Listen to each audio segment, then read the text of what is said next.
का होता है, चंद्र 4 नंबर में स्वराशि का होता है, मंगल 1 नंबर 8 नंबर में स्वराशि का होता है, बुध 3 नंबर और 6 नंबर राशि मिली है, ये 3 नंबर और 6 नंबर में स्वराशि का होता है, गुरु 9 नंबर और 12 नंबर मिली हुई है इसको राशियाँ, तो ये 12 और 9 में स्वराशि का होता है मित्रों। और शुक्र को 2 और 7 नंबर की राशियाँ मिली हैं, ये 2 और 7 में स्वराशि के होते हैं। शनि को 10 और 11 मिली है, तो इसलिए ये मकर और कुंभ में स्वराशि के होते हैं मित्रों। जय श्री राम मित्रों, मैं आपका अपना ज्योतिष मित्र संदीप तिवारी आप लोगों का अपने चैनल ग्रह राशि ज्योतिष में स्वागत करता हूं मित्रों।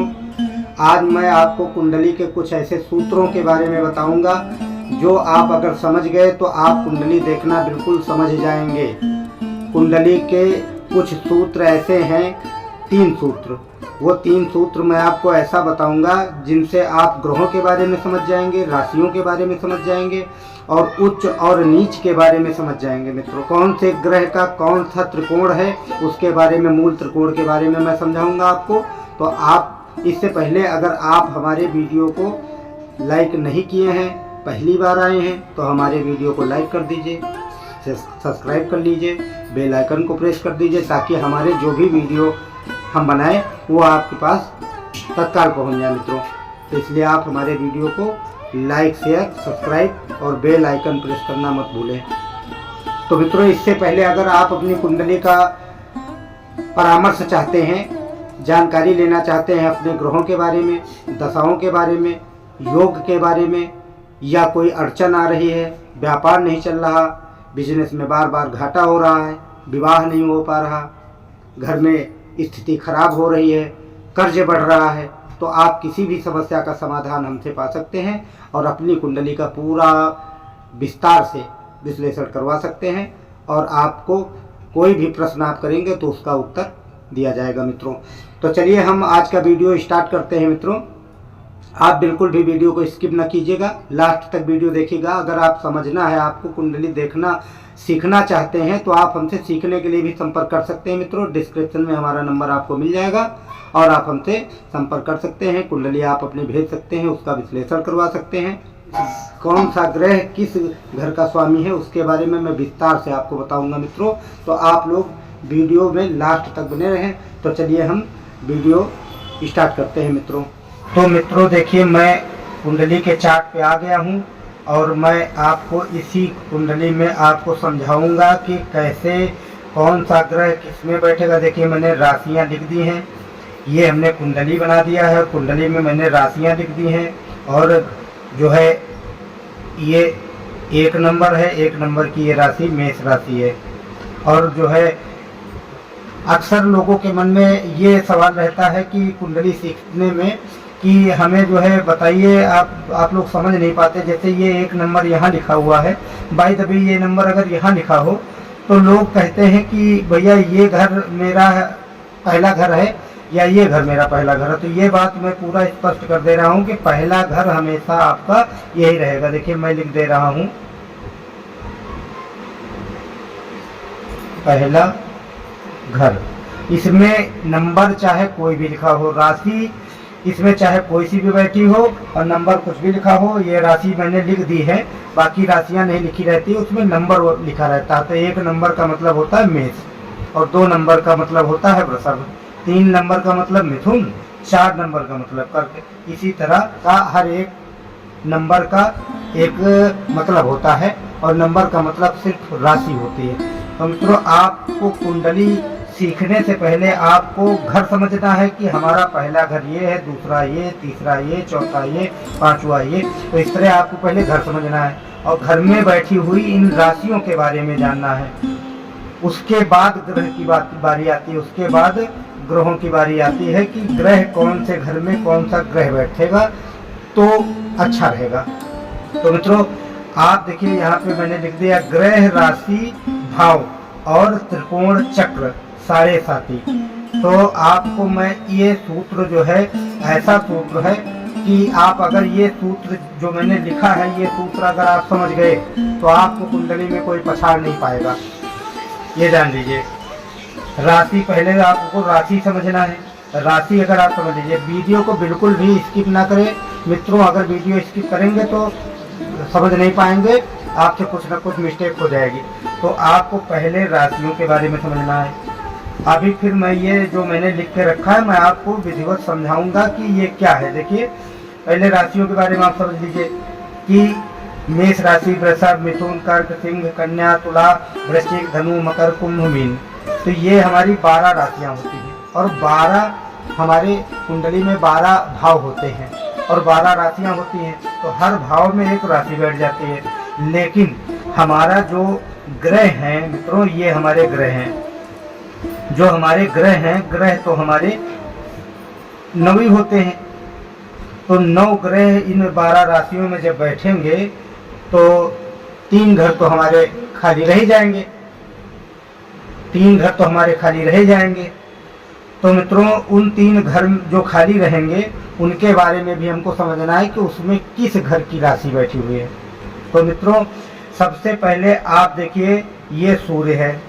तो मैंने सूर्य, अब इसमें आप घर में अगर समझना चाहें तो घर में बताइए यहाँ पे इस घर में कौन सा ग्रह बैठेगा। तो इस घर में मित्रों इस घर का जो स्वामी है वो है मंगल। तो आप यहाँ पे मंगल को बैठा दीजिए। और मंगल हमेशा 1 नंबर प्लस 8 नंबर का स्वामी होता है। तो मंगल इस घर का स्वामी है प्लस इस घर का स्वामी है। इसी तरह सूर्य जो हमारा 5 नंबर का मतलब सिंह राशि का स्वामी है। सूर्य की सिंह राशि है, सूर्य को एक ही राशि मिली हुई है। इसी तरह चंद्रमा को एक राशि मिली हुई है, कर्क राशि, जिसमें कर्क राशि में वो स्वराशि का होता है। सूर्य 5 नंबर में स्वराशि का होता है, चंद्र 4 नंबर में स्वराशि का होता है, मंगल 1 नंबर 8 नंबर में स्वराशि का होता है। बुध 3 नंबर और 6 नंबर राशि मिली है, ये 3 नंबर और 6 नंबर में स्वराशि का होता है। गुरु 9 नंबर और 12 नंबर मिली हुई है इसको राशियाँ, तो ये 12 और 9 में स्वराशि का होता है मित्रों। और शुक्र को 2 और 7 नंबर की राशियाँ मिली हैं, ये 2 और 7 में स्वराशि के होते हैं। शनि को 10 और 11 मिली है, तो इसलिए ये मकर और कुंभ में स्वराशि के होते हैं मित्रों। और राहु केतु को कोई राशि फिलहाल नहीं दी गई है, लेकिन जो है ये जब 6 नंबर और 12 नंबर में बैठते हैं तो ये स्वराशि के इनको कहा जा सकता है, जब ये अच्छा परिणाम देते हैं 6 और 12 में। और मित्रों अब उच्च की बारी आती है। तो सूर्य जो है हमारा, मान लीजिए कहीं पे 1 नंबर लिखा है, यहाँ पे मंगल के बजाय सूर्य अगर बैठा हुआ है तो आप क्या कहेंगे, सूर्य 1 नंबर में उच्च का हो जाएगा। अगर मान लीजिए 6 नंबर, यहाँ 6 नंबर लिखा है, सूर्य अगर यहाँ बैठ गया तो वो नीच का हो जाएगा। जब नीच का सूर्य हो जाएगा तो अच्छा परिणाम नहीं देगा। अगर सूर्य यहाँ बैठेगा तो अच्छा परिणाम देगा, क्योंकि वो उच्च का है, मंगल उसका मित्र है, अपने मित्र राशि में बैठेगा, वो उच्च का हो जाएगा तो अच्छा परिणाम देगा मित्रों। तो आप एकदम सटीक सूत्र है ये, एकदम सटीक तरीका, आप बिल्कुल जैसे मैं समझा रहा हूँ आपको ऐसे समझते रहिए और पूरा वीडियो आप लास्ट तक जरूर देखें मित्रों। इसी तरह बुध को 3 नंबर और 6 नंबर की राशि मिली हुई है। अभी 3 नंबर और 6 नंबर में स्वराशि के रहेंगे और इनकी जो उच्च राशि है वो इन्हीं की राशि जो 6 नंबर है, 6 नंबर में ही उच्च के रहेंगे और 12 नंबर बृहस्पति के राशि में ये नीच के हो जाएंगे मित्रों। हालांकि बृहस्पति इनको शत्रु नहीं समझता है, लेकिन ये जो है बृहस्पति के जब राशि में बैठते हैं तो ये बृहस्पति को शत्रु समझते हैं, इसलिए इनकी राशि शत्रु राशि बृहस्पति की राशि है जो मीन राशि है मित्रों। अब गुरु के बारे में आ जाइए। गुरु 9 नंबर और 12 नंबर का स्वामी है, जिसमें ये स्वराशि का रहता है और इसकी जो उच्च राशि है वो चंद्रमा की है, कर्क राशि। कर्क राशि में ये उच्च का रहता है और चंद्रमा अगर गुरु की राशि में आता है तो नीच का हो जाता है मित्रों। तो इसमें भी उल्टा है, चंद्रमा अगर गुरु की राशि में आया तो नीच का हो जाएगा।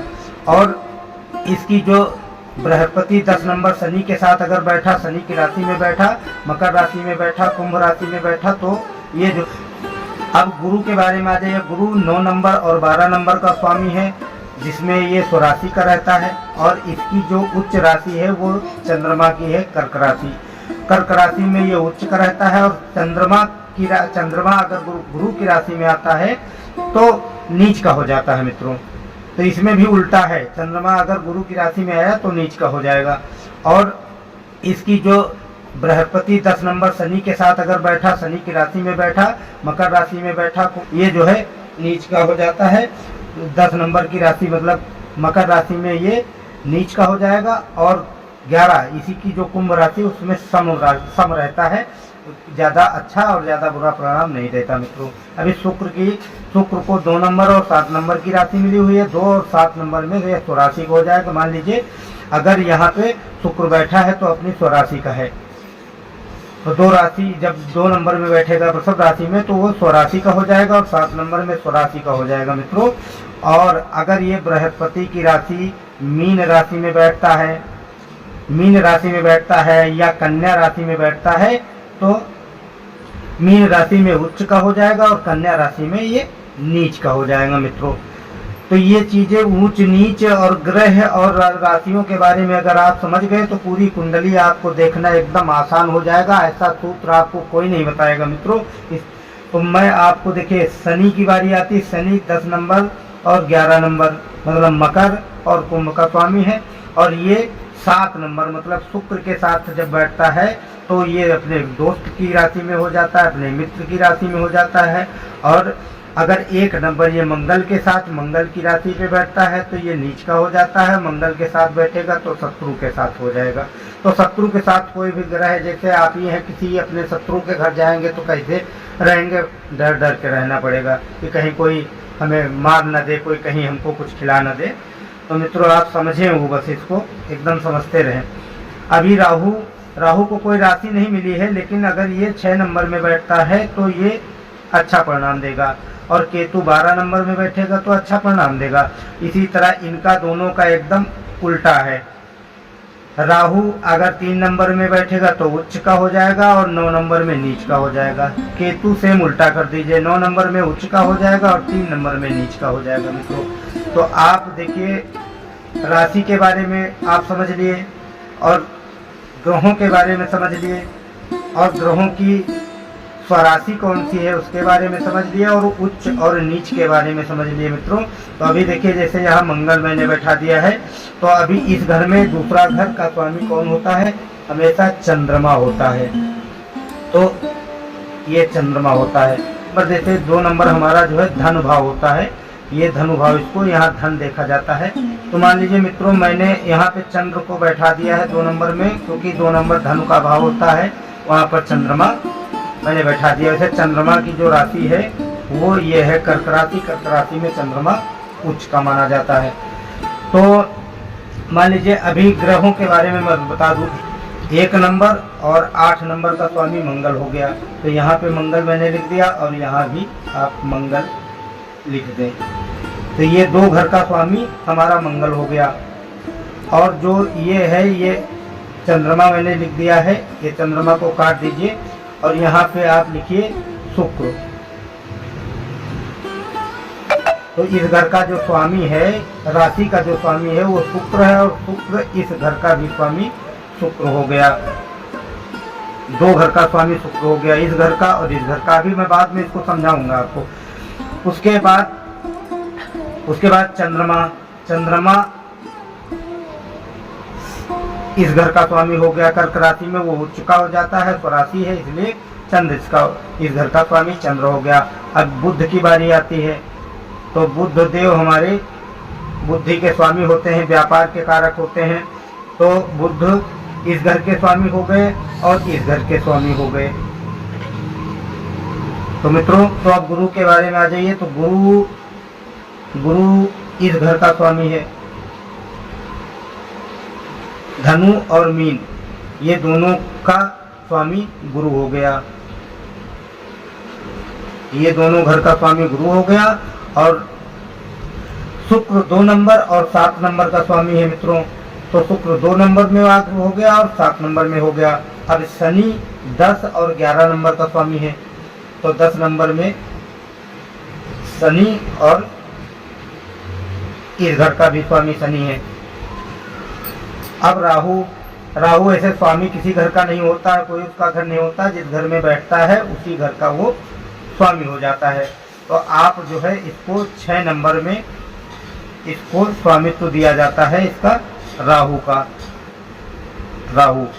और 12 नंबर इस घर में केतु।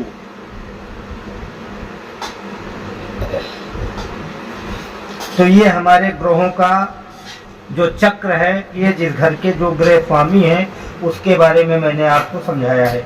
अभी मान लीजिए इस घर में मंगल हो या इस घर में हो तो अपनी राशि का है, स्वराशि का है, या मंगल जो है 10 नंबर में बैठा हो, इस घर में बैठा हो तो भी मंगल जो है, इस घर में अगर मंगल बैठा है तो भी वो उच्च का हो जाएगा, अपने मित्र राशि में हो जाएगा। शनि की जो राशि होती है वो उसकी मित्र राशि होती है और वो उच्च का हो जाएगा मित्रों।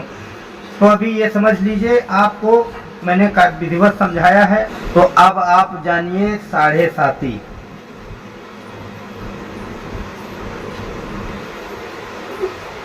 साढ़े साती तो मित्रों, चंद्र हमारा मन होता है और राहु जो हमारा है वो भ्रम होता है। ये राक्षस है, ये भ्रम पैदा करता है मित्रों। तो अगर चंद्रमा और राहु, जैसे यहाँ चंद्रमा है और यहाँ साथ में राहु भी हो जाए, राहु और चंद्रमा दोनों साथ में बैठ जाए और कर्क राशि में बैठ जाए तो ये बहुत तगड़ा जो है साढ़े साती का योग बना देंगे और इतना भ्रम पैदा करेंगे कि आदमी को अंधविश्वास में घिरा रहेगा और भ्रम के कारण उसको तरह तरह के ख्याल आते रहेंगे और उसकी जिंदगी में बहुत सारे बदलाव आएंगे, जो अपने घर से काफी दूर जाके रहे। तो मित्रों, अगर राहु और चंद्र साथ में बैठते हैं तो आजीवन साढ़े साती होती है, और चंद्र और केतु बैठते हैं तो आजीवन साढ़े साती होती है। तो ये जान लीजिए, अगर चंद्रमा और राहु साथ में किसी भी घर में बैठे हैं, किसी भी राशि में बैठे हैं तो साढ़े साती हो जाएगी, आजीवन साढ़े साती हो जाएगी। अब सूर्य की साथ आ जाइए। सूर्य और राहु अगर बैठे हैं किसी भी घर में, अगर सूर्य राहु बैठे हैं, मान लीजिए आपको हम समझाते हैं, जैसे कि सूर्य यहाँ पे इस घर का स्वामी है, सूर्य 5 नंबर का स्वामी है, और सूर्य के साथ में मान लीजिए सूर्य यहाँ बैठा है, सूर्य, और सूर्य के साथ में राहु बैठ गया, और सूर्य के साथ में राहु बैठ गया और कोई ग्रह नहीं है तो सूर्य के साथ राहु अगर बैठेगा तो किसी भी घर में हो तो पितृदोष लगता है। ये समझ लीजिए, हमारा पितृदोष बनाता है सूर्य और राहु। अगर किसी भी घर में सूर्य राहु बैठता है तो पितृदोष बनाएगा, पितरों से दोष मिलता है उसको। तो इसका उपाय करना चाहिए उसके लिए, अन्यथा बहुत सारी प्रॉब्लमें उसके जीवन में बनी रहेंगी मित्रों। और सूर्य केतु, इस राहु को हटा दीजिए। अगर मान लीजिए सूर्य और केतु इसमें बैठ गया, सूर्य केतु, अगर सूर्य केतु इसमें बैठ गया तो भी आपके जीवन में पितृदोष देगा और इस घर में बहुत प्रभाव पड़ेगा, क्योंकि जो पहला घर हमारा होता है वो होता है लग्न, और लग्न का मतलब होता है हमारा शरीर। लग्न का मतलब होता है हमारा शरीर, तो शरीर को ये कष्ट बहुत ज्यादा देगा मित्रों। तो इस तरह से आप कुंडली को समझें कि किस घर में कौन सा ग्रह बैठना है। आप एक चीज मैं आपको और समझा दे रहा हूँ कि जो है, अभी देखिए मैं लिख दिया हूँ ग्रह मूल त्रिकोण चक्र ज्ञान।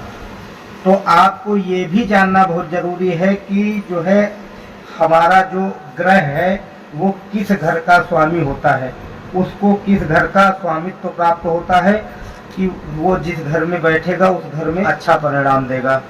तो मित्रों, ये मैंने लिख दिया है, सूर्य 5 नंबर में बैठेगा तो अच्छा परिणाम देगा। इसको 5 नंबर का स्वामी कहा गया है, और 2 नंबर का स्वामी, जैसे 5 नंबर का स्वामी सूर्य है और 2 नंबर का स्वामी चंद्रमा है, और 3 नंबर का स्वामी, जो 1 नंबर का स्वामी है वो मंगल है। मंगल 1 नंबर का स्वामित्व तो प्राप्त है। अगर 1 नंबर में मंगल बैठता है और शुभ होके बैठता है, अपनी राशि का बैठता है, तो अच्छा परिणाम देगा मित्रों। हाँ, इसी तरह सूर्य अगर 5 नंबर में है तो अच्छा परिणाम देगा। चंद्रमा अगर 2 नंबर में बैठा है और उच्च का होके बैठा है, मान लीजिए चंद्रमा 2 नंबर में कर्क राशि का बैठा है, तो धन अच्छा संचय कराएगा, वो अच्छा व्यापार चलवाएगा। और 1 नंबर में मंगल अगर बैठा है तो अच्छा परिणाम देगा। इसी तरह बुध मित्रों, बुध 6 नंबर का घर बुध को दिया गया है। ये देखिए 6 नंबर में बुध बैठा हुआ है, और इसको 6 नंबर का घर का स्वामित्व प्राप्त है। और इस घर में जब बैठेगा, मान लीजिए 6 नंबर में और 6 नंबर की राशि पे बैठा है, तो ये उच्च का और स्वराशि का हो जाएगा, तो भी ये अच्छा परिणाम देगा।